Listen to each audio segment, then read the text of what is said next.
Hey guys, come follow me time now. You're thinking, hang on a minute, didn't you miss a week? Well, yes I did, because I was on holiday and I needed a break. And totally legit to take a break, so I did.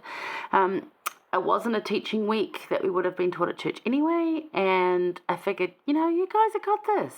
This is just a little extra of what I think about it that might enhance your study, but, as I said, like previously in that live I did, which is there if you want to go find it, I should probably do a highlight bubble thing. I don't even know that I've got enough people listening to this to do a highlight bubble, so yeah. Anyway, that only works if you're on Instagram, but I did do a live on Insta, so if you're on YouTube, sorry guys, but talking around just, the point of Come Play Me is that you do it. It's not that you listen to all the influences and, including myself, it's just the cherry on the top of the ice cream sundae. If you want to do extra study, but the most important thing is that you pick up that Come Follow Me manual and you read the scriptures, and do that yourself. That's your own self-learning and progression, so do that. And, I trust you to do that, so cool. All right.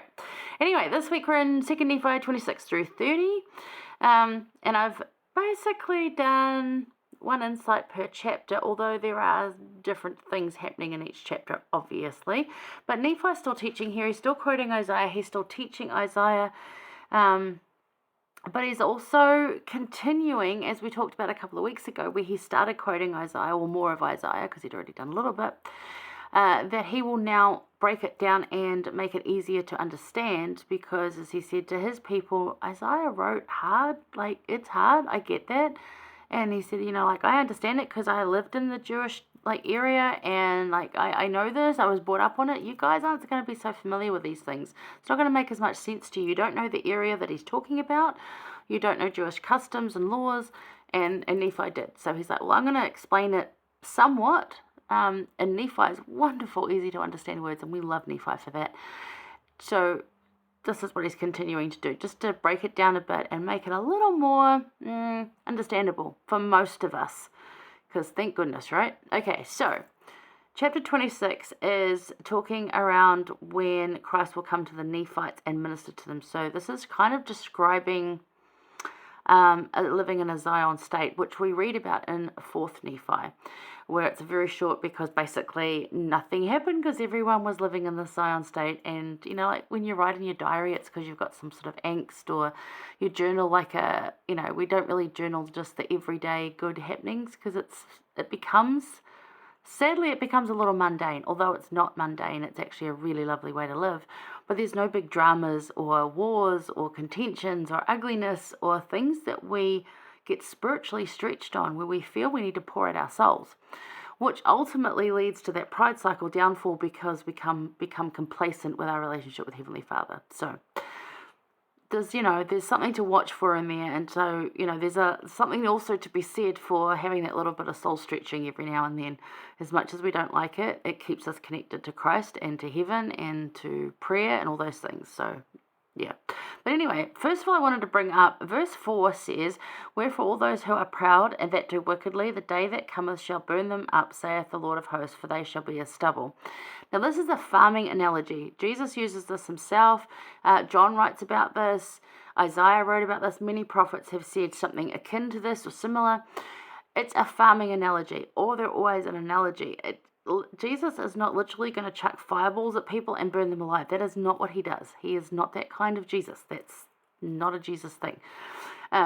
He's very loving, forgiving, and goes on, as you'll read here, to talk about getting nourishment and the world that you're going to have to live in, but come and choose me instead, because all these good things. And he explains, what he hasn't, Nephi talks about what the Lord hasn't commanded us to do. And there's a lot of misconceptions that still exist today. I think, but Jesus did that. And it's like, no, actually he didn't.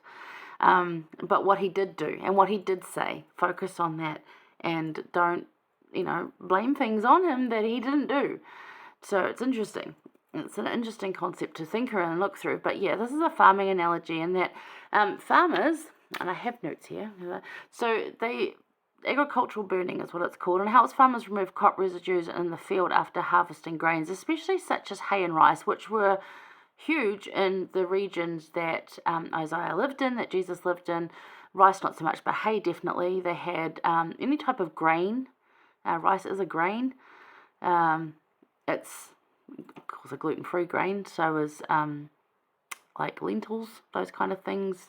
It's like a bean, but it's still like comes under those sort of legumes and beans and rice. They're a hard crop, but they can damage the topsoil. And so they also do this when they're trying to prune trees and cut it back. So that helps as well. But it removes weeds, it prevents disease, and controls pests. So when they're talking about burning down what's left of like the unrighteous, it's about removing those weeds, disease, and the pests. And it's not that it's an individual human. It might be the way they're living. It might be cleansing the earth. It might be, so it's an analogy. So think on that. Now it goes on to talk in 1 through 16 about that living in a Zion state, and that we can choose that. Verse 10 talks about that too, that we get to choose it. Halfway through it says, "Wherefore I know that it shall come to pass, and they sell themselves for naught, for the reward of their pride and their foolishness they shall reap destruction. For because they yield unto the devil and choose works of darkness rather than light, therefore they must go down to hell." We get to choose. It's going back to those two plans we get to choose from. And there's really no fence sitting in there if you really think about it, because it just leads to one or the other, and the complacency. Like both of them require you. So it's interesting.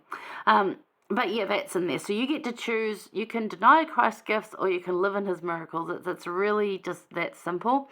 So that's 1 to 16. That's kind of describing those things, like what it is to live like in that time of 4th Nephi that's going to come, because it hasn't happened yet. And then in 23 to 28, you get what Christ didn't command. If you turn the page on your scriptures, have a look at that if you've got actual scriptures like I do. 23 through 28 talks a lot of like, he doeth anything. Verse 24 is good. "He doeth not anything save it be for the benefit of the world, for he loveth the world, even that he layeth down his own life, that he may draw all men unto him. Wherefore he commandeth none that they shall not partake of his salvation." So there's a lot of things in here. He does everything for good. He loves the world.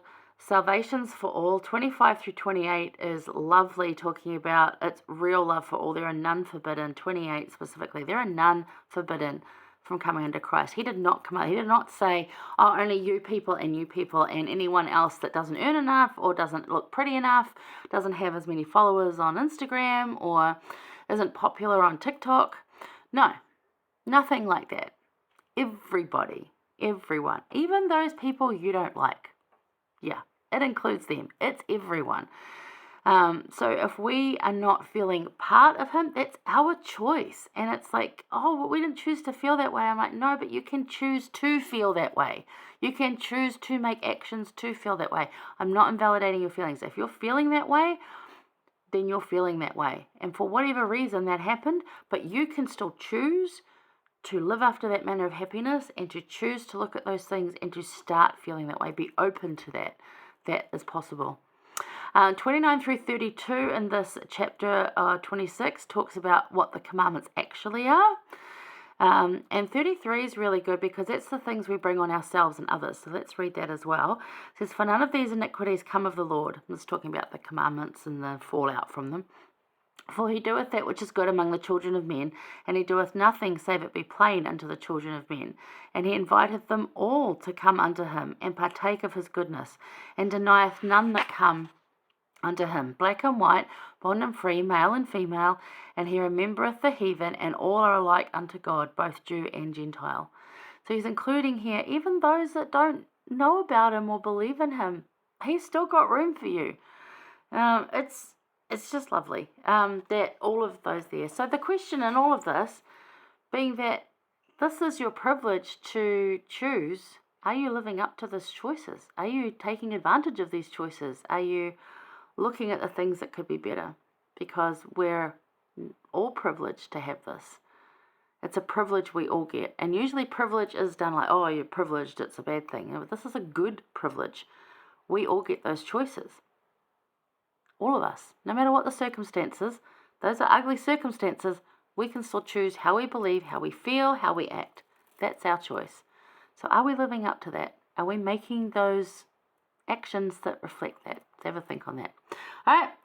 hang around. We're going to go over to 2nd Nephi 27. And yes, I've run a little bit over time, but good stuff, right? Okay, I'll see you there.